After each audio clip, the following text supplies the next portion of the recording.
ꯑꯍꯥꯟꯕꯃꯛꯇꯗ ꯃꯤꯔꯦꯜꯒꯤ ꯃꯤꯡꯁꯦꯜ ꯏꯇꯣꯞ channel ꯑꯁꯤꯒꯤ ꯃꯥꯏꯀꯩꯗꯒꯤ ꯃꯌꯥꯝꯕꯨ ꯕꯤꯀꯥꯁ ꯆꯦꯟꯕꯤꯑꯁꯅ ꯏꯀꯣꯛꯅꯣꯅ ꯇꯔꯥꯝ ꯅꯣꯛꯆꯔꯤ꯫ ꯃꯌꯥꯝꯒꯤ ꯃꯐꯝꯗ ꯈꯨꯗꯣꯜ ꯇꯝꯖꯅꯕꯒꯤꯗꯃꯛꯇ ꯃꯥꯏꯕ ꯍꯅꯨꯕ ꯍꯥꯏꯔꯤꯕ ꯋꯥꯔꯤ ꯑꯁꯤꯒꯤ 8ꯁꯨꯕ ꯁꯔꯨꯛ ꯑꯗꯨ ꯉꯁꯤ ꯄꯨꯗꯨꯅ ꯂꯥꯛꯆꯔꯤ꯫ ꯋꯥꯔꯤ ꯑꯁꯤ ꯀꯔꯤ ꯑꯣꯏꯔꯛꯄ ꯀꯔꯤ ꯊꯣꯔꯛꯄ ꯍꯥꯏꯕꯗꯨ ꯍꯧꯖꯤꯛ ꯃꯌꯥꯝ ꯄꯨꯟꯅ ꯇꯥꯃꯤꯟꯅꯔꯒ ꯈꯪꯃꯤꯟꯅꯔꯁꯤ꯫ ꯑꯍꯜ ꯑꯗꯨꯒꯤ ꯃꯌꯨꯝ ꯑꯗꯨꯗ ꯂꯩꯔꯔꯦꯗꯣ ꯍꯧꯖꯤꯛ ꯐꯥꯎꯕ ꯁꯥꯗꯣꯡ ꯑꯗꯨꯗꯤ ꯋꯥꯈꯜ ꯂꯥꯛꯇ꯭ꯔꯤ꯫ ꯈꯣꯃꯩꯗꯤ ꯑꯍꯜ ꯑꯗꯨꯒꯤ ꯑꯁꯦꯡꯕ ꯃꯁꯛꯇꯨ ꯈꯪꯈ꯭ꯔꯕꯅꯤꯅ ꯃꯈꯣꯏꯅ ꯉꯥꯡꯅꯔꯤꯕ ꯁꯛꯅꯔꯤꯕꯗꯨ ꯁꯥꯗꯣꯡꯕꯅꯗꯤ ꯀꯔꯤꯁꯨ ꯇꯥꯈꯤꯕ ꯅꯠꯇꯦ꯫ ꯑꯗꯨꯅ ꯃꯍꯥꯛ ꯃꯐꯝ ꯑꯁꯤꯗ ꯂꯩꯕꯗ ꯃꯁꯥꯗ ꯄꯨꯛꯅꯤꯡ ꯂꯨꯝꯖꯗꯕ ꯍꯥꯏꯕꯗꯨꯃꯗꯤ ꯑꯗꯨꯃꯛ ꯏꯐꯥꯎꯗ ꯐꯥꯎꯔꯤ꯫ ꯀꯔꯤꯒꯤꯅꯣ ꯃꯁꯤꯕꯨ? ꯑꯩꯒꯤ ꯊꯃꯣꯏꯁꯤꯗ ꯑꯁꯤꯒꯨꯝꯂꯕ ꯂꯥꯡꯇꯛꯅꯕ ꯑꯗꯨꯃꯛ ꯐꯥꯎꯔꯤꯕꯁꯤꯕꯨ? ꯑꯌꯨꯛ ꯅꯨꯡꯊꯤꯜ ꯍꯥꯏꯕꯗꯨꯃ ꯂꯩꯇ꯭ꯔꯕ ꯃꯐꯝ ꯑꯁꯤꯗ ꯑꯩꯈꯣꯏꯅ ꯀꯌꯥꯝ ꯀꯨꯏꯅ ꯑꯁꯨꯝꯅ ꯂꯩꯒꯗꯧꯔꯤꯕ? ꯑꯍꯜ ꯑꯁꯤꯅ ꯑꯁꯦꯡꯕꯕꯨꯗꯤ ꯑꯩꯉꯣꯟꯗ ꯍꯥꯏꯕꯤꯔꯦ ꯍꯥꯏꯕꯕꯨ ꯑꯩ ꯋꯥꯈꯜ ꯑꯁꯤꯅ ꯊꯥꯖꯕ ꯉꯝꯗꯦ꯫ ꯅꯤꯄꯥ ꯃꯆꯥ, ꯅꯪꯕꯨ ꯄꯣꯊꯥꯗ꯭ꯔꯤꯕꯔꯥꯅꯦ? ꯆꯠꯂꯣ ꯆꯠꯂꯣ, ꯏꯔꯦꯟꯖꯅ ꯄꯣꯊꯥꯔꯨꯔꯣ꯫ ꯑꯌꯨꯛ ꯅꯨꯡꯊꯤꯜ ꯅꯨꯃꯤꯗꯥꯡ ꯍꯥꯏꯕꯗꯨꯃꯛ ꯈꯥꯏꯗꯕꯅꯤ꯫ ꯅꯈꯣꯏ ꯍꯧꯖꯤꯛ ꯄꯣꯊꯥꯕꯒꯤ ꯃꯇꯝ ꯍꯥꯏꯕꯗꯨ ꯑꯣꯏꯔꯔꯕꯅꯤ꯫ ꯄꯣꯊꯥꯔꯣ ꯏꯔꯦꯟꯖꯅ꯫ ꯅꯁꯥꯗꯨ ꯇꯦꯛꯈꯠꯂꯛꯂꯦ ꯍꯥꯏꯔꯕ ꯀꯥꯟꯗ ꯅꯈꯣꯏꯒꯤ ꯇꯧꯒꯗꯕ ꯅꯊꯧꯁꯤꯡ ꯇꯧꯒꯗꯕꯅꯤ ꯃꯄꯨꯡ ꯐꯥꯅ꯫ ꯍꯣꯏ ꯄꯨ ꯍꯥꯏꯔꯒ ꯃꯍꯥꯛꯁꯨ ꯇꯨꯝꯂꯔꯤꯕ ꯍꯤꯞꯂꯔꯤꯕ ꯁꯥꯗꯣꯡꯕꯒꯤ ꯅꯥꯀꯜ ꯑꯗꯨꯗ ꯍꯤꯞꯈ꯭ꯔꯦ꯫ ꯑꯁꯨꯝꯅ ꯃꯇꯝꯗꯤ ꯑꯗꯨꯃꯛ ꯍꯧꯈꯤꯟꯈꯤ꯫ ꯃꯤꯀꯞ ꯑꯃꯗꯤ ꯇꯨꯝꯊꯔꯕ ꯑꯣꯏꯔꯤ ꯈꯣꯃꯩꯁꯨ꯫ ꯃꯤꯠ ꯈꯪꯄꯥꯡ ꯄꯥꯡꯂꯛꯄꯗ ꯃꯁꯥꯗꯨ ꯐꯨꯛ ꯍꯧꯒꯠꯂꯤ꯫ ꯑꯀꯣꯏꯕꯗꯨꯗ ꯌꯦꯡꯉꯤ, ꯑꯍꯜꯗꯨꯗꯤ ꯂꯩꯔꯝꯗꯦ꯫ ꯈꯣꯃꯩꯁꯨ ꯆꯤꯡꯅꯕ ꯑꯃꯒ ꯂꯣꯏꯅꯅ ꯐꯨꯛ ꯍꯧꯒꯠꯂꯛꯂꯒ ꯃꯄꯥꯜꯗ ꯊꯣꯛꯂꯛꯄꯅꯤ꯫ ꯑꯗꯨꯒ ꯏꯔꯦꯟꯖꯅ ꯑꯍꯜ ꯑꯗꯨꯗꯤ ꯃꯩꯐꯨꯗꯨ ꯃꯩ ꯊꯥꯒꯠꯂꯦ ꯍꯥꯏꯔꯒ ꯑꯍꯤꯡꯕ ꯇꯥꯏꯕꯪ ꯃꯤꯑꯣꯏꯕ ꯑꯃꯒꯨꯝ ꯃꯩ ꯇꯤꯛꯂꯒ ꯂꯩ꯫ ꯅꯤꯄꯥ ꯃꯆꯥ, ꯍꯧꯒꯠꯂꯛꯂꯦꯗꯅ ꯅꯪ꯫ ꯀꯔꯤꯅꯣ ꯅꯍꯥꯛꯄꯨ ꯅꯁꯥꯗꯨꯕꯨ ꯏꯊꯨꯛ ꯊꯨꯛꯀꯠꯄ ꯏꯄꯥ ꯄꯥꯈꯠꯄꯒꯨꯝ ꯇꯧꯔꯤꯕꯗꯨꯕꯨ? ꯂꯥꯎꯅꯦ, ꯃꯩꯁꯤ ꯇꯤꯛꯂꯨ ꯂꯥꯎꯅꯦ꯫ ꯏꯄꯨ, ꯑꯩ ꯃꯩ ꯇꯤꯛꯅꯤꯡꯗꯦ꯫ ꯑꯩꯒꯤ ꯁꯜ ꯑꯃꯈꯛ ꯂꯝꯕꯤ ꯃꯄꯥꯜ ꯑꯃꯗ ꯑꯩꯅ ꯊꯝꯂꯝꯕꯅꯤ, ꯃꯗꯨ ꯑꯃꯨꯛꯇꯪ ꯂꯧꯁꯟꯖꯔꯨꯈꯤ꯫ ꯆꯦꯛꯁꯤꯟꯅ ꯆꯠꯂꯨꯀꯣ꯫ ꯃꯐꯝ ꯑꯁꯤꯗ ꯊꯦꯡꯅꯕ ꯇꯥꯏꯕꯪ ꯃꯤꯑꯣꯏꯕ ꯑꯃꯠꯇꯁꯨ ꯊꯥꯖꯕ ꯊꯝꯒꯅꯨ꯫ ꯏꯁꯨ ꯑꯃꯗꯨꯗꯤ ꯋꯥꯈꯜ ꯂꯥꯛꯇ꯭ꯔꯤꯗꯅ? ꯍꯣꯏ ꯄꯨ, ꯑꯩ ꯑꯃꯨꯛꯇꯪ ꯂꯧꯁꯤꯟꯖꯔꯨꯈꯤꯒꯦ꯫ ꯃꯍꯥꯛꯁꯨ ꯉꯥꯏꯍꯥꯛ ꯂꯩꯔꯕꯗꯤ ꯋꯥꯈꯜ ꯂꯥꯛꯂꯒꯅꯦꯗꯅ ꯈꯜꯂꯤ꯫ ꯁꯤ ꯍꯥꯏꯔꯒ ꯈꯣꯃꯩ ꯊꯣꯔꯛꯂꯤ꯫ ꯂꯝꯕꯤ ꯂꯝꯖꯥꯎꯁꯤ ꯌꯧꯔꯛꯄꯗ ꯉꯁꯥꯏ ꯃꯍꯥꯛꯄꯨ ꯇꯥꯟꯅꯔꯛꯈꯤꯕ ꯊꯣꯡꯂꯦꯟꯒꯤ ꯃꯁꯛ ꯃꯑꯣꯡꯗꯨꯕꯨ ꯅꯤꯡꯁꯤꯡ ꯑꯀꯤꯕꯁꯨ ꯄꯣꯛꯂꯤ꯫ ꯁꯨꯝ ꯊꯣꯔꯛꯂꯦ ꯍꯥꯏꯔꯒ ꯁꯟ ꯆꯥꯕ ꯃꯐꯝ ꯑꯗꯨ ꯃꯍꯥꯛ ꯌꯦꯡꯂꯒ ꯂꯥꯛꯄꯗ ꯃꯍꯥꯛꯀꯤ ꯁꯟꯗꯨꯗꯤ ꯂꯩꯔꯝꯗ꯭ꯔꯦ꯫ ꯑꯀꯣꯏꯕꯗꯨꯗ ꯁꯟꯗꯨꯕꯨ ꯂꯩꯔꯝꯒꯅꯤ ꯍꯥꯏꯗꯨꯅ ꯌꯦꯡꯕ ꯅꯠꯇꯅ ꯈꯣꯟꯖꯦꯜ ꯊꯣꯛꯅ ꯀꯧꯔꯨꯕꯁꯨ ꯌꯥꯗꯕꯅꯤꯅ ꯃꯍꯥꯛ ꯌꯦꯡꯗꯅ ꯑꯀꯣꯏꯕꯗꯨꯕꯨ ꯂꯩꯔꯤꯕ ꯌꯨꯝꯁꯤꯡ ꯑꯗꯨꯗ ꯆꯪ ꯑꯗꯨꯕꯨ ꯁꯟꯗꯨꯒꯤ ꯂꯤꯈꯨꯜ ꯐꯪꯗꯦ꯫ ꯃꯆꯤꯜꯗꯁꯨ ꯑꯁꯨꯝꯅ ꯁꯣꯜꯂꯤ꯫ ꯀꯔꯝ ꯇꯧꯒꯅꯤ? ꯁꯟ ꯂꯥꯕ ꯑꯅꯤꯅꯤ, ꯑꯗꯨꯕꯨ ꯑꯃꯗꯤ ꯊꯋꯥꯏ ꯍꯤꯡꯅꯅꯕ ꯍꯣꯠꯅꯕꯗ ꯑꯩꯒꯤ ꯅꯨꯡꯁꯤꯔꯕ ꯁꯟ ꯑꯃꯗꯤ ꯃꯊ꯭ꯋꯥꯏ ꯃꯥꯡꯈ꯭ꯔꯦꯗꯅ꯫ ꯑꯃꯁꯤꯁꯨ ꯃꯐꯝ ꯈꯪꯗꯅ ꯃꯥꯡꯈ꯭ꯔꯕ꯫ ꯀꯝꯗꯧꯒꯅꯤ ꯁꯤꯗꯤ? ꯍꯥꯏꯔꯤꯉꯩ ꯆꯩꯔꯛ ꯑꯗꯨꯗ ꯃꯇꯨꯡꯂꯣꯝꯗꯒꯤ ꯃꯥꯎ ꯍꯥꯏꯗꯨꯅ ꯁꯟ ꯑꯗꯨꯅ ꯈꯣꯡꯉꯛꯏ꯫ ꯌꯦꯡꯊꯣꯛꯂꯨꯕ ꯃꯇꯝꯗꯗꯤ ꯃꯁꯛ ꯃꯇꯧ ꯁꯪꯈꯣꯜꯂꯕꯤ ꯁꯦꯠꯂꯤꯕ ꯐꯤꯖꯣꯜ ꯑꯗꯨꯗꯤ ꯅꯤꯄꯥꯒꯨꯝꯅ ꯁꯦꯠꯄ ꯅꯤꯄꯤ ꯑꯃꯈꯛ ꯂꯩꯔꯝꯂꯤꯕꯗꯨ ꯎꯏ꯫ ꯃꯗꯨ ꯎꯕꯗ ꯁꯟ ꯑꯗꯨꯒꯤ ꯃꯅꯥꯛꯇ ꯆꯪꯁꯤꯜꯂꯤ꯫ ꯑꯩꯒꯤ ꯁꯟꯅꯤ ꯃꯁꯤ꯫ ꯁꯟ ꯑꯁꯤ ꯑꯩ ꯄꯨꯈ꯭ꯔꯒꯦ꯫ ꯀꯔꯤ? ꯅꯪꯒꯤ ꯁꯟꯅꯤ ꯍꯥꯏꯕ? ꯃꯁꯤꯗꯤ ꯑꯩꯒꯤ ꯁꯟꯅꯤ꯫ ꯅꯆꯤꯟ ꯊꯤꯒꯅꯨ꯫ ꯑꯩꯅ ꯃꯐꯝꯁꯤꯗ ꯉꯥꯏꯍꯥꯛ ꯁꯖꯤꯛ ꯆꯥꯖꯁꯅꯨ ꯍꯥꯏꯗꯨꯅ ꯊꯥꯔꯝꯕꯅꯤ꯫ ꯑꯗꯨꯒ ꯅꯍꯥꯛꯅ ꯀꯔꯤꯒꯤ ꯅꯪꯒꯤ ꯁꯟꯅꯤ ꯍꯥꯏꯔꯤꯕ? ꯅꯪꯒꯤ ꯁꯟꯅꯤ ꯍꯥꯏꯕꯒꯤ ꯈꯨꯗꯝ ꯆꯥꯡꯗꯝ ꯅꯪ ꯄꯤꯕ ꯉꯝꯒꯗ꯭ꯔꯣ? ꯖꯤꯕ ꯄꯥꯟꯕ ꯑꯃꯠꯇꯁꯨ ꯂꯩꯇꯕ ꯃꯐꯝ ꯑꯁꯤꯗ ꯑꯩꯅ ꯄꯨꯖꯔꯛꯂꯤꯕ ꯁꯟ ꯑꯁꯤ ꯅꯠꯇꯅ ꯑꯅꯤ ꯁꯨꯗꯕꯅꯤ꯫ ꯑꯗꯨꯒ ꯅꯪꯒꯤꯅꯤ ꯀꯀꯥ ꯍꯥꯏꯗꯅ ꯊꯥꯗꯣꯛꯁꯤ ꯍꯥꯏꯔꯒ ꯊꯧꯔꯤ ꯂꯤꯁꯥꯡꯗꯣ ꯈꯣꯃꯩꯅ ꯇꯥꯛꯃꯨꯜꯂꯤ꯫ ꯅꯨꯄꯤꯗꯨꯁꯨ ꯂꯀꯛ ꯌꯦꯡꯂꯒ ꯂꯩ꯫ ꯃꯐꯤ ꯐꯨꯔꯤꯠ ꯃꯟꯖꯨꯅꯔꯕ ꯈꯖꯤꯛꯁꯨ ꯁꯦꯒꯥꯏꯕ ꯑꯃ ꯁꯦꯠꯂꯤ ꯈꯨꯗꯥꯡꯀꯗꯨ꯫ ꯑꯗꯨꯒ ꯐꯅꯦꯛ ꯑꯃꯁꯨ ꯈꯖꯤꯛ ꯆꯤꯡꯈꯠꯂꯒ ꯁꯦꯠꯂꯤꯕ꯫ ꯉꯥꯏꯈꯨꯋꯣ! Karino, mamay laythoga yengi. Nangbu ahingba miro. Natragana, tawain olaga aingonda tamnaribra. Karino harisibo. Aidi ahingba mini. Mataw karamna nahakti mafam asida laklaribano. Karino, ayba nang hana khangro haisibo. Nangsu nangi tawgudaba na thaw satkadaba mafamna satko. Aisu aigi sansi puragane. Satki. Amukta ngaibiko ba? Amukta ngaibiko. Komay madu taramdi. Sanadugi matagka tongkalaga thawraga chatkre. Nipi adudi komay satkibaduda thawai nungaitani yengaga layhawi. Tanabasu ngamjadi. Sanduna yangna thawkibani. Asumna matamdi adumak khawki. Numidang haibadumadi laitrabanina imandadi mani. Komay sando ahal adugi sumang masi yamada sajik bijaraga thamdare hairaga ahalugi manakta famna sadongba wakal lakpa ngairibani. Mabukningda khalibasing adudi ahal adunadi loinamak uribani haidoktabagi wan. Hausiksu komay na khali. Karigumba thonglena sibu maithiba piba ngamdaba taragadi. Ayamadi sadongba mafam asida adumak punsi supal lairagadra. Aina ngihaki mamanga thengnakiba nupi masadusu mafam asidagi hentokpa ngamdana lairaba soidan oirangwani. Maki mateng pangbidadana aina naglaithokla lakliba sibu. Masibu aibu puksel yamna pikpa taibang miwoiba haibaduma oirabra. Sumna lairingai hanubaduna nokmi. Nipa masa karigumbada miwoiba ikhoise puksel yamna piksenbasu yaubani.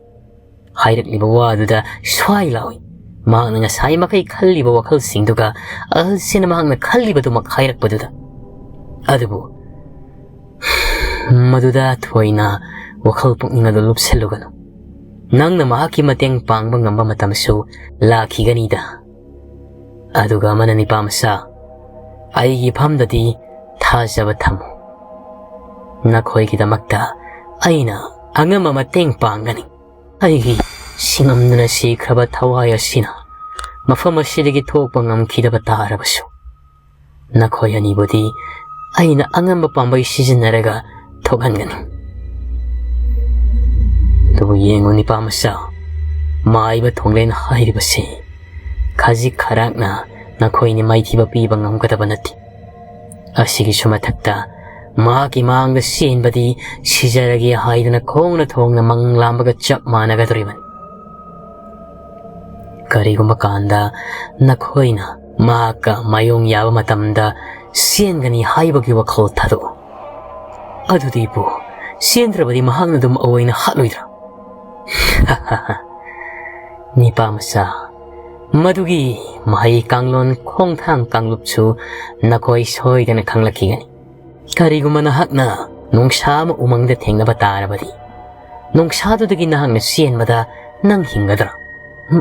Adudi ipu hingani haiba thajadi. Nungsaduga thonglensiga karida khenaba laibaki. Nungsadugi mafamda nakhoigi thawaidu mangadabagi sarukpani.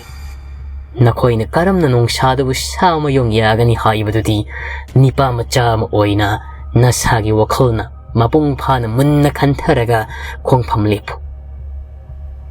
Aduga mana makpu hatpa maithiba piba ngamgadaba khulaidi maka nakna laibani. Maduna hakna khangna chatkadabani. Khulaido aina haujik haidukluba matamda nangna haujikma khangkhibada nang soiduna khudongthiba tagani. Sigi sumathakta nakhoigi nafamda maithiba piningmana langtaknaba ihulnamasu phaurakani. Masidi maiba thonglengi angakpa matik mayaini yomlarabani.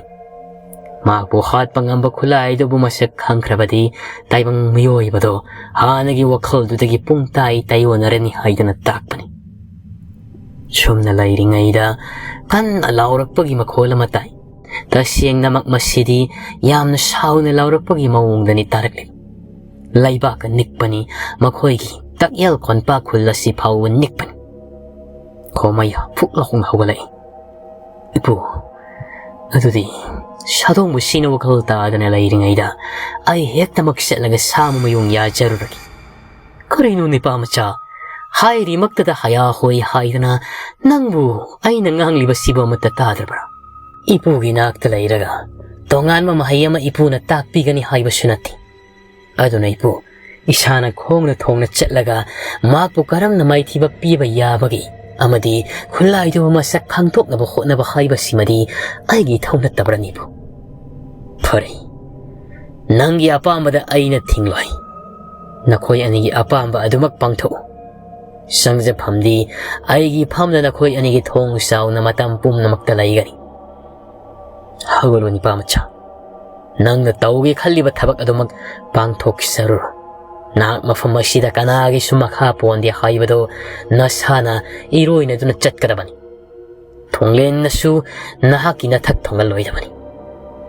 Haibaga loina na mathauna mapangal amachu khudak aduda laklaraduna sallabadugi manak sangai.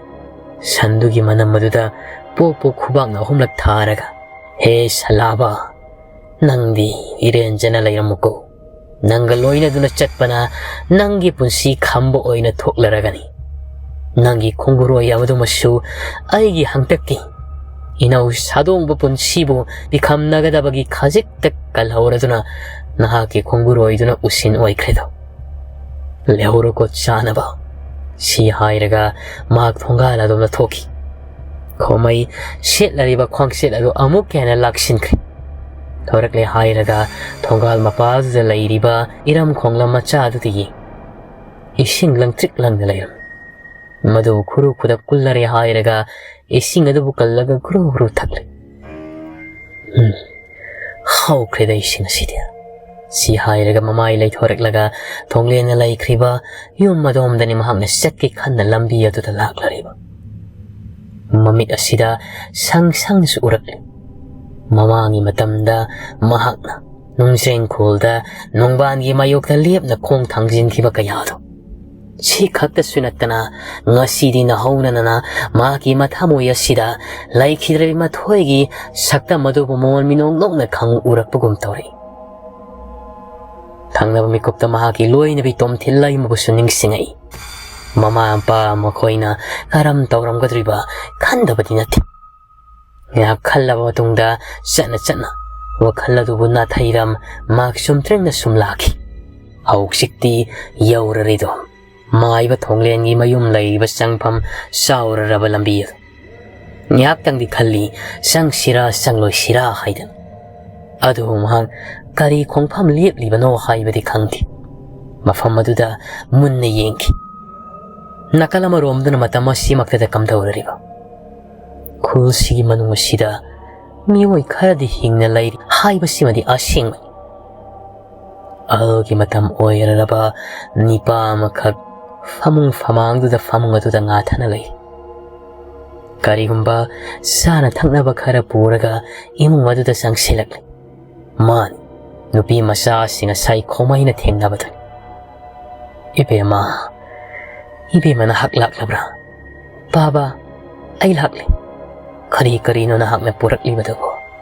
Nupi amsa nangbu ipagi na magtawarabrane. Baba ay kem tawadiye. Baba na karigi adok nung nanglibano. Nga sisu ay na kulla sida dumak lo na chatpa matamdane. Masak mataw sangkhola ba mi wang na masa parap taw ba sangkhon manipa makakting. Mahak to hik bada karigo magul na madisil. Ay na kanbada baba mahak na maiba thonglen mo may tiba pibang ngamgani na nakali. Nupim sa bagi biyama hoy thok tabawani. Ipa isa na mafamasida lalakli ba se kaya amdi kuhire. Baba tabum taruk hay silakli. Aduka ay na di matamduda ay jakibani. Ipagi biyama nang ay ditong ilakano haytana. Nang nayada na ay gitong ilakiba. Namabu uningi, namagi masak udradi ay yumdalay hawbang amloy haydan inakibani. Baba, imabu, mahayba thonglen hayba duna paraga puraga chatkiba numitudagi. Ay di imagi masak uraktri. Madubu uningbagi mayay na taway tarabasu karisu kandi hawjiksu. imabu usaba fanglabadi haidana pabagi tung injarakibani. Ay nupi masa, ipa sing asidi, isa se nangaiti. Ay ngihak pothagi, paba pothabiyo. Ay napurak libase, masi ay siyamjarak lagi sana ba. Maang purak libase, nung bunungsi. Pali tauraba, sana na ba wahay karan. Kaday wahay di ginoy helak liba. Yamtong kudingi sangla ga mahak na yeng lupa matamda. Yung mamagi yena kada. Taibong amun ba amakak kiyelaga layram liba to bani mga sang selaga yeng lupa da manamdi sili. Ado bani mahak na puraga lagla riba. Sida sunatana. Tongan ba hayra kara supurak. Maduba padjana mahak na siyamlari hayraga mapagi mafamda lali. Hausik tihip takibada ngay riba mapado kaurubada di takir. Iyeng lupa matamda mapado di taway na ponta pikito na layram. Kapasutaw di, bakit pasutaw di? Mamita mapiirat siyalaga. Baba, hayda na masyal da tak na sonki. Angaw biga pangkak wairido nupiyam sasi. Mahak mapagi famanga duda famlaga wakal na mangdo na layri. Damasida kangaw da na thonglen na laurak pagi konsi lamok taki. Madudagi mahak paira riba uhaydo machila duda umsankri. Sakri. Aduga mapa siriba tu mak hanna yeng dabida mamita mapitare re hayraga thonggal duda thoglakna. Thonglen gi mayum layriba maikaya somda shumtring na adumak angawi wakal soirabi amagum satkirami. Somduna kamdawri. Ma nakala duda nungdum kaya makunna paisili komaido. Karigidamakta. Maiba thonglen bu kahyawnabagidamagta nungdum mayam kullari hayraga mayum maikay tamna langsangiyedana maki wakala duda kallabanani. Kamnita na ngasidi nung masilang sinbahoragi. Hay haydana pairaga thonglen gi mayum layri mapadu yawnadabani haydana mak laktana makut iye thangbadan huli. Pankidabra khangdi yamna sana sapu amaga loina di paiki. Nungdo kullaga hanjin mahakna thongli. Adubu karisu pakum piraktabagi maongda maiba thonglen gi samil lamda phangdi. Mamay thangdadi nungdo ani khakta ngairakli.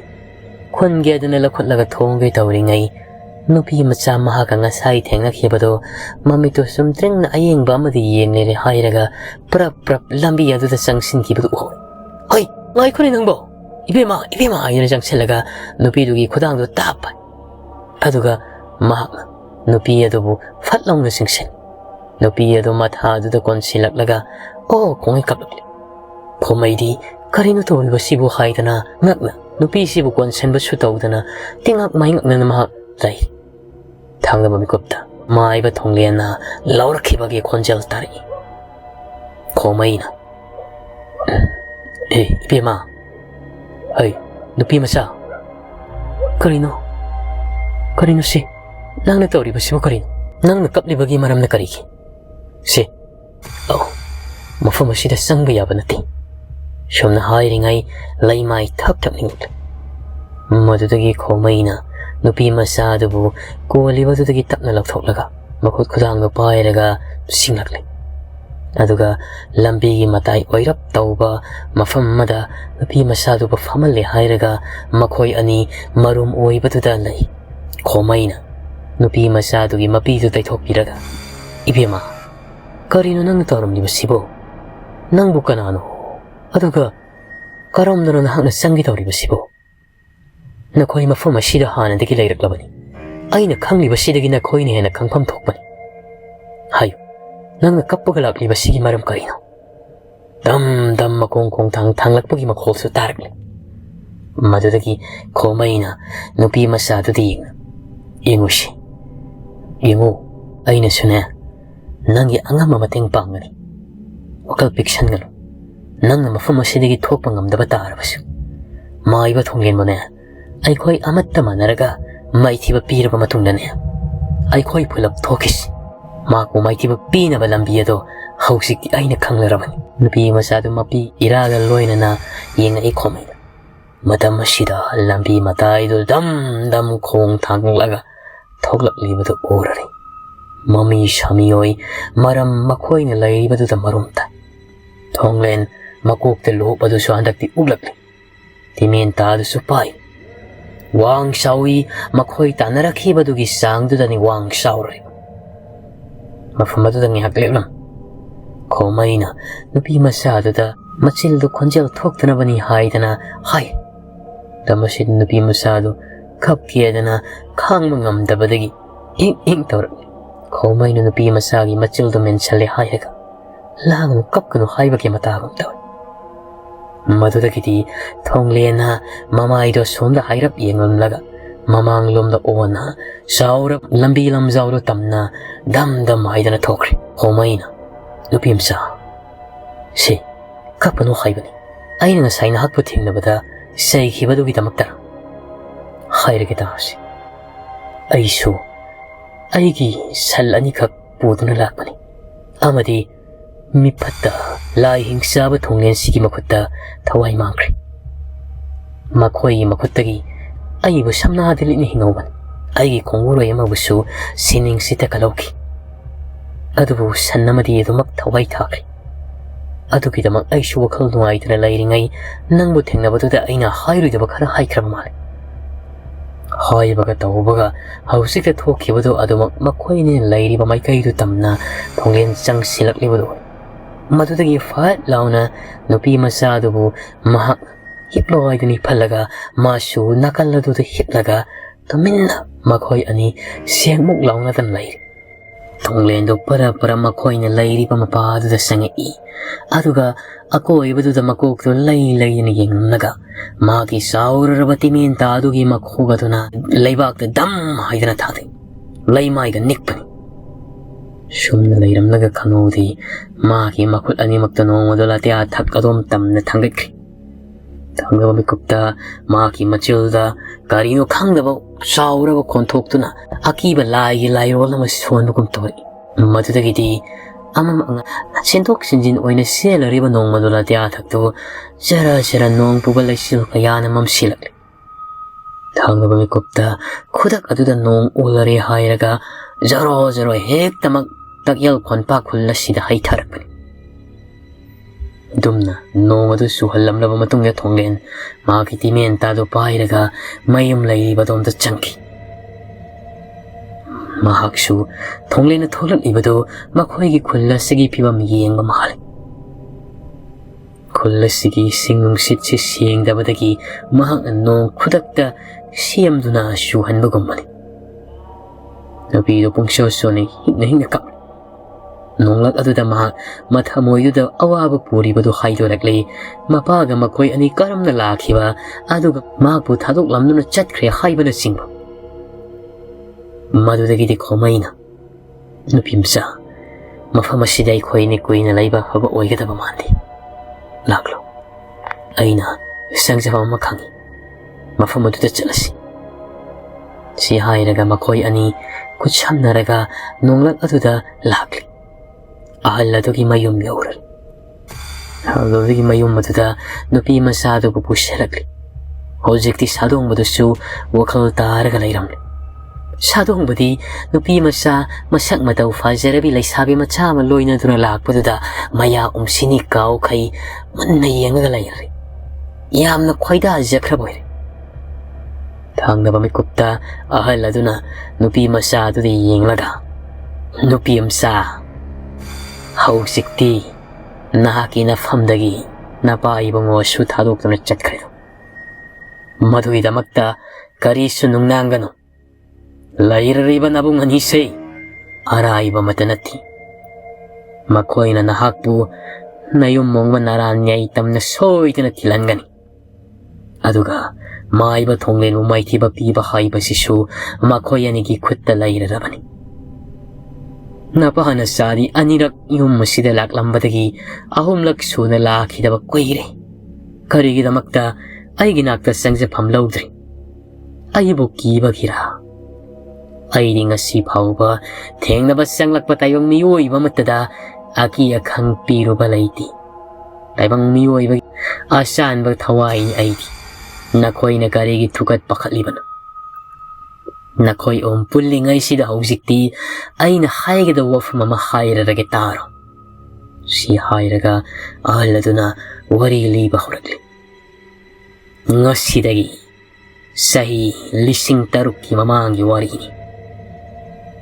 matam aduda maiba thonglen asuki matik sung phiran saraba taibang miwoiba amagum adumak takyal khonpak asi miya marakta layramki makti madugi mamang sahili sing kayadagi buti layrabani adubu matam adudadi mahang taibang miwoiba khunja singa torot khondana na maruptum sanaki maga taibang miwoiba singa khenaba hairagadi taibang miwoiba singdagi mahang naka hena wang sauba heli aduga maki akibagi masak khunja singi mafamdu utti sumnagi maki ningthijaraba sakta madu uttuna khunja singa loina duna sare samina sanare sanamina mahak ngaina lairamki adubu nomugi numittadi akibagi masak phanglaraba damthibagi mapa leitraba kha maikai ngakliba nongban mafam asida thonglaki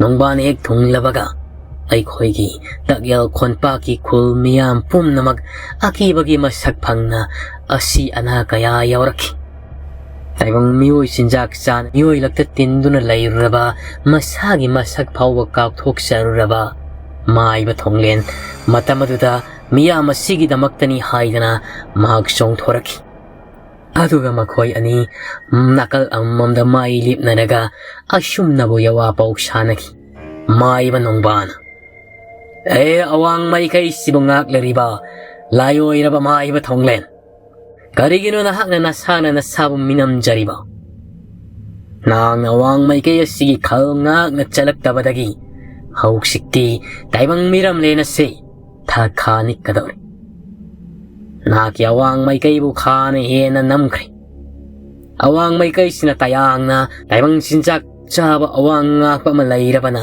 na makai tharkli maduna ngasiri nang musumai tiba piraga nongban aina khawang pumna ngak larage haidana mafamasida laklariman hauksikti nang na karidabu nasabu maikai ngak pani haidana saukthok siningai lairi namang maktada nakul khunja taibang miyoy basing aina masing tingam na hatlari basini hauksik sutum na hatkini maiba thonglen asaubuga loina na khudakta maki sanagi luhu mai sakpado khanghodana makok aduda safong laktuna ukri makuda timen ta adu pai aduga maiba nongban gi maikai tamna timen ta adu lang adubu yam nangak libadi maiba nongman gi makut oi thangbudana langak liba timen ta adubu tap lona pairi hairaga malem laimai tam jab yungshanki duga mahak noina laurga chinsilakli hairaga song silaklaga maiba thonglen mangak samaduda namna malem laimai da makut na matana nam silaga laknaki maiba thonglen gi kuk to huliba luhub adubusu mahak na lauthok lare hairaga maki kuk to hupchenki khunja kaya gi mangda maiba thonglen bu maiba nongba na asuki matik tamthina laksa khudum channa maitheba pirami dubu maki nungsina loina jariba takyal khungi khunja tangkhai ma hena nongbangi makutta sirami maiba thonglen mioi marakta tinna mioi sinjak sarubadagi maki matik mayai hena thoina ngakningai oiba phibamda hanthaki madumakna nongbana tarai ni maithiba pirami madudagi nongbana maki luhub adubu puraga chatki shumna sahili sing kayagi matungda mang dalayiriba nipa masa komai nangna maiba nongbanu maithiba pikre haibado hek tabadagi mahakna nongbana layiriba mafam aduda nongbana layiriba mafam khul nungjeng khulladuda sattuna mahakna nungjeng khulba khudum sallaraduna maki sanagi lob adubusu lawraki adubu mahakna jamatadi asi ana yaholam khide Ngahak ningsingu Khomaisu hausiktada ningsinglakli.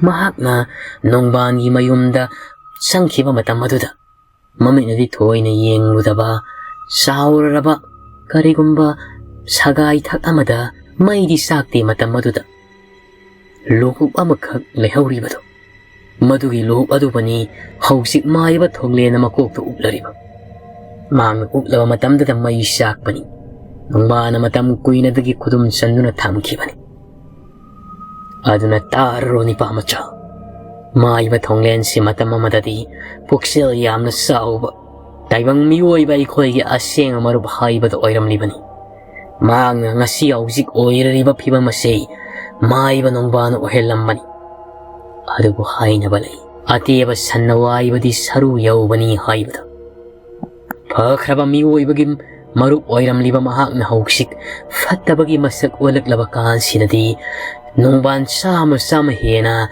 thonglena fattaba haibada oikrabani matik mayaisu mahak muk lambana bangamloi nongban mahak pulairamnabasu aduna nakhoina pumna namak hausik tarari hairaga gari khongpham leplaga karamba lalong sillaga maiba thonglena sibu khudum chanmangamgani haibadudi nakhoina khanna saro si hairaga ahallado hawet khaga magi tumpham lairiba famung aduda sanglaga mak long hipki baga asiebugu masada zara kangsilaklaga khuiraba sarubu unsana kutlaraba pibamda laik masi pumnamak asi alsina sikhiba matamadugi pibam sahi lising kayadagi mak sikrabani adubu ibang miyoiba ahalgi matam oiraba amagi phibam lauraduna mak ngasisu adumak lairibani masi pumnamak sibu tarra matungda khomaigi wakhalda karigama maningsingi mafam asida ai loinabi tomthillai maga lakminaramba tarabadi khajikta oirabasu ai phamda mahakna thauna pangal hapiramgadabaniko masi khallibagi maramdi mahaki loinabi tomthillai mana mapa ibongo nongbanbu maithiba piramki maithiba pikhibaduna thonglenu maithiba pibada mahaki loinabi tomthillai mana mateng achauba ma oirangmani dana khanbani aduba haujikti kari paile khomaido parapram yumasigi mapala sumna thoki nupi masadusu inrai sadong badusu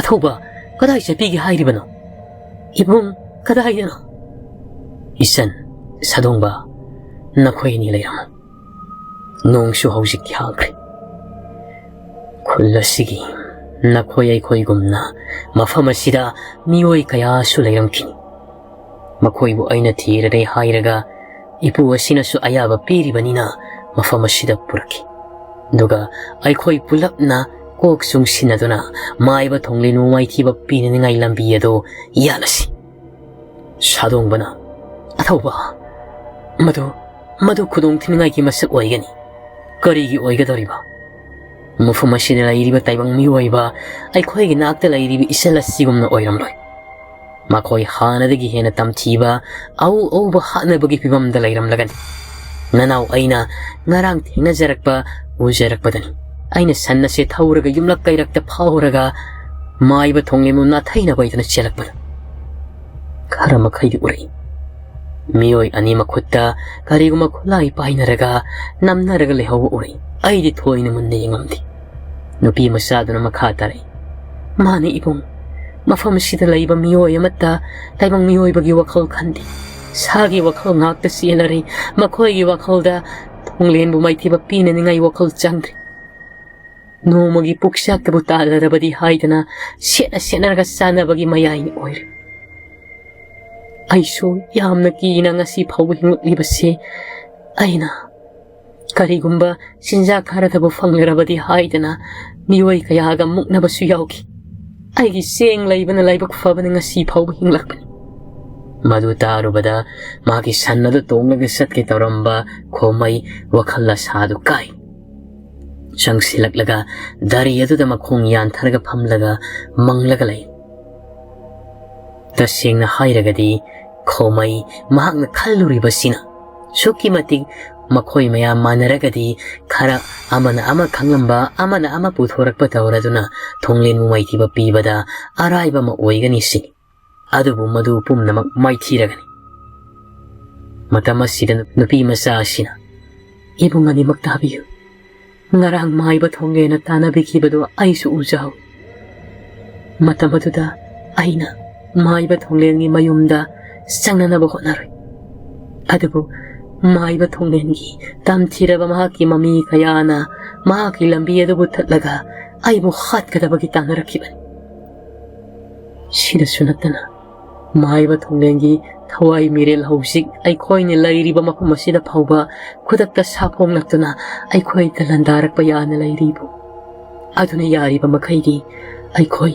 yum masigi manungda laibana saphagani khalli ibung nasanna mafam asida lairekliba se thabum taruk suratli aduga mafam asigi karigumba tongan bihiram khara makhaidi aina khan madu pumnamak nachalna sengna haisaragi imungda lengsan biraklo khomai su pambai leita dari da phamla madudagi hawalakle hairaga imung aduda sanki shomdana maiba thonglen hosik karigo mawong amadani mahakna akan balai thaw matawari maki lai ki kam chauna lairiri badu akiba fangaraba sana masugum mai sakna lairiba lo badu su upli Timian ta adudi thongsin mapan du nga du na thamlaga taibang miwoi ba magum mai bana lai lai thau tau bugum na mahshu tawri matamaduda mai lak aduda magna mami oi karioi u phangli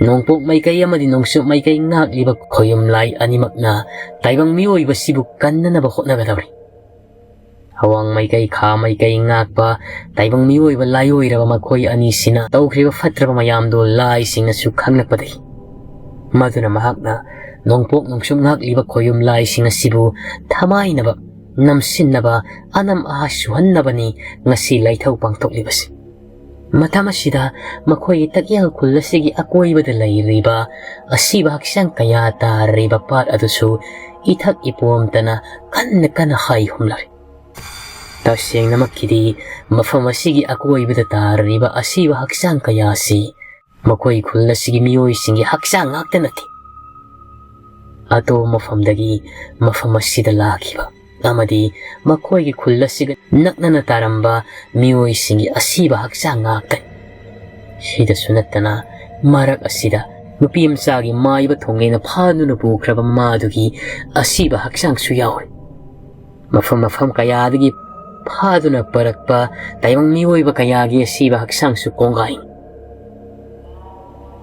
lai thawadu hek loi baga mai ba thonglen harau baga loina na urau tharau na lawi aduga mahakna para amuk yum dutagi thorak lari hairaga nomadulatia thak yengna masadu amuba maikhui mani laurari hairaga nomadulatia thak du tamna paiki kadai waidro makna satkhiba ngasina kadai waida bulandaga duriba matamasi maktada nakalamarom na nakamdaurariba singya thelkhul hanagi mawong matawodunat singya thelkhul asida lairiba taibang kunja singa sigi maikai tamnani mahakna hausik landaga dabagi lakri kudakta khangawdra maiba thonglena makhoi khulgi madaya duda saphong laklari hairaga chawraba khongthang khongpak ado dam tharak khulak pado matam kuina dagi manairoi singa takpi tambiduna laklaba mahiroi kaya ado khudakta mahakna manairoi singa duda hairaduna makutam matik laira khulai kaya pairari hairaga maiba thonglengi maikai tamna makhoina ngak thoknaba khullasibu kanjanaba haidana kapsil langsali adubu thonglengi mafamnadi saitekna tharakugum thokri makhoina kabrak libal lirung tenjai timenta langak liba timenta si Sido sunatana saura banungdum kaya akot pi khulai gi matengna thonglen gi maikai tan ma thomje lakhiba dubu kari sukana de thonglen gi saura mai haura ba khongpak adu dam launa tari dubu mayam hau thadra khunja sing senari ba marak asida ꯁꯝꯖꯥꯏ ꯎꯕ ꯐꯪꯗꯦ ꯁꯝꯖꯥꯏꯁꯤ ꯍꯧꯖꯤꯛ ꯈꯨꯜ ꯑꯁꯤꯗ ꯂꯩꯔꯤꯕ꯭ꯔꯥ ꯅꯠꯇ꯭ꯔꯒꯅ ꯂꯩꯇ꯭ꯔꯕ꯭ꯔꯥ ꯑꯗꯨꯕꯨ ꯇꯣꯝꯊꯤꯟꯂꯩꯃ ꯃꯁꯝꯒ ꯐꯥꯔꯤ ꯐꯥꯔꯤ ꯃꯍꯥꯛ ꯃꯃꯥꯏꯒꯗꯣ ꯏꯀꯨꯠ ꯀꯨꯞꯁꯟ ꯃꯌꯥꯡꯒ ꯀꯪꯁꯟꯈꯩ ꯁꯣꯜꯂꯔꯕꯤ ꯃꯅꯦꯝꯕꯣꯛ ꯑꯗꯨꯕꯨ ꯁꯝꯂꯒ ꯃꯍꯥꯛ ꯅꯥꯀꯜ ꯑꯃꯔꯣꯝꯗ ꯊꯩꯅꯅꯕ ꯍꯣꯠꯅꯔꯤ ꯇꯣꯝꯊꯤꯟꯂꯩꯃ ꯃꯍꯥꯛꯀꯤ ꯃꯁꯥ ꯑꯁꯤ ꯃꯄꯨꯔꯣꯏꯕ ꯉꯥꯏꯕꯗꯗ ꯑꯍꯣꯡꯕꯒꯤ ꯑꯍꯣꯡꯕ ꯉꯥꯛꯇ ꯉꯥꯏꯈ꯭ꯔꯕꯅꯤ ꯏꯃꯥ ꯑꯁꯣꯝꯗ ꯂꯥꯛꯄꯤꯌꯨ ꯑꯁꯣꯝꯗ ꯃꯥꯏꯕ ꯊꯣꯡꯂꯦꯟ ꯍꯥꯏꯕꯗꯨꯅ ꯂꯥꯛꯅꯔꯤꯕ ꯏꯕꯦꯝꯃ ꯃꯥꯏꯕ ꯊꯣꯡꯂꯦꯟ ꯂꯥꯛꯑꯦꯕ ꯍꯣꯏ ꯃꯥ ꯑꯁꯤꯒꯤ ꯈꯨꯜꯂꯥꯛꯄꯒꯤ ꯌꯨꯝꯁꯤꯒꯤ ꯃꯈꯥꯁꯤꯗꯅꯦ ꯈꯨꯜꯂꯥꯛꯄꯒꯤ ꯌꯨꯝꯁꯤꯒꯤ ꯃꯈꯥꯒꯤ ꯎꯈꯣꯡ ꯃꯔꯨꯝ ꯑꯁꯤꯗ ꯂꯣꯠꯄꯤꯌꯨ ꯑꯇꯩ ꯅꯨꯄꯤ ꯀꯌꯥꯁꯨ ꯂꯣꯠꯂꯤꯕꯁꯤ ꯏꯃꯥ ꯁꯤ ꯍꯥꯏꯔꯒ ꯇꯣꯝꯊꯤꯟꯂꯩꯃ ꯃꯅꯦꯝꯕꯨ ꯐꯖꯅ ꯁꯤꯟꯅꯔꯝꯂꯒ ꯃꯍꯥꯛ ꯊꯣꯛꯂꯛꯂꯤ ꯑꯗꯨꯒ ꯃꯍꯥꯛ ꯈꯨꯜꯂꯥꯛꯄꯒꯤ ꯌꯨꯝ ꯑꯗꯨꯒꯤ ꯃꯃꯥꯡꯗ ꯂꯦꯞꯂꯔꯦ ꯍꯥꯏꯔꯒ ꯃꯥꯏꯕ ꯊꯣꯡꯂꯦꯟꯅ ꯇꯧꯔꯤꯕꯗꯨꯗ ꯃꯃꯤꯠ ꯃꯨꯟꯅ ꯈꯥꯅ ꯌꯦꯡꯈꯤ ꯊꯣꯡꯅꯥꯎ ꯃꯤꯀꯨꯞꯇ ꯁꯣꯝꯗ ꯃꯥꯏꯕ ꯊꯣꯡꯂꯦꯟ ꯑꯗꯨ ꯃꯈꯨꯠꯅ ꯄꯥꯏꯔꯤꯕ ꯇꯤꯃꯦꯟꯇꯥ ꯑꯆꯧꯕꯗꯨ झट ꯂꯥꯎꯅ ꯄꯥꯏꯈꯠꯂꯦ ꯍꯥꯏꯔꯒ ꯍꯨꯠ ꯂꯥꯎꯅ ꯂꯪꯏ ꯃꯆꯤꯟꯗꯁꯨ ꯆꯩꯅꯥꯀꯣꯜ ꯐꯪꯕꯒꯤ ꯃꯑꯣꯡꯗ ꯊꯣꯡꯂꯦꯟ ꯀꯟꯅ ꯂꯥꯎꯏ ꯂꯪꯂꯛꯂꯤꯕ ꯇꯤꯃꯦꯟꯇꯥ ꯑꯗꯨ ꯀꯔꯥꯏ ꯃꯥꯏꯀꯩꯗꯅꯣ ꯃꯥꯅꯤ ꯇꯣꯝꯊꯤꯟꯂꯩꯃꯅ ꯂꯩꯔꯤꯕ ꯃꯥꯏꯀꯩ ꯑꯁꯣꯝꯗꯅꯤ ꯂꯪꯂꯛꯂꯤꯕ